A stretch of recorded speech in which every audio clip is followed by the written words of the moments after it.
name's Tom. I'm at GB Art for the opening of Nature Reserves, which is the exhibition that I've curated here.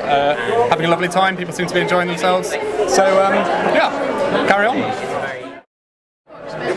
I'm Amy, I'm one of the contributing artists, and I think it's a fantastic exhibition bringing together institutions and artists together in a space, and materials that aren't usually on public art display from Kew and from the Grant Museum and other things. It's fantastic to see them in art context like this, so it's great.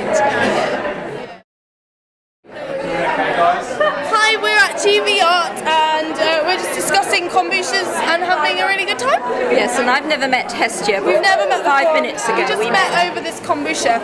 And I'm really interested because my son does biochemistry, so I'm really interested to see it in an art gallery. Yeah, well that was the idea, was to see how people would respond to sort of more gooey stuff in an art gallery.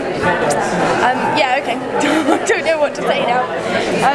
Is it tasty? Well, you were telling me something very interesting, that there are there's more bacteria in us. More microbial DNA in our bodies than there is of our own DNA. There's 10% human DNA and 90% bacterial DNA. So, which is in this? So which is in here, yeah. And this is to tune your own flora and fauna with the local environment to make it all happy and biodiverse.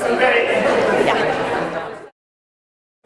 Well, hello, my name's Robin Dutt. I'm an art critic and curator, and I find Amy Cutler's piece rather staggeringly beautiful in its simplicity. The question, which is almost universal and still continues today, another world?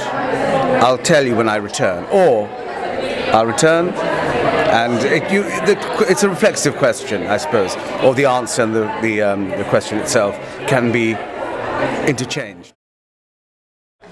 Hi, I'm Catherine. I'm at GB Art Gallery at the private view for Nature Reserves, a new exhibition looking at the impact of nature and art and the crossover.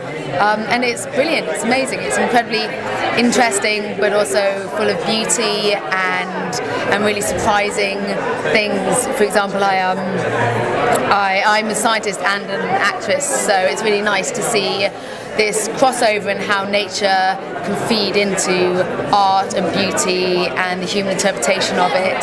Things like using colonies of bacteria, things like that. It feels really vibrant and modern. Okay, well, we're at another eclectic, dynamic show at GV, a show that ranges over astronomy, plants, wood, where we are, what we're at, that addresses also a subject known as art science, in which art and science are combined in each of the works, bringing out nature, bringing out a new art movement, a new way of expressing ourselves, of expressing why we're here and what we're doing.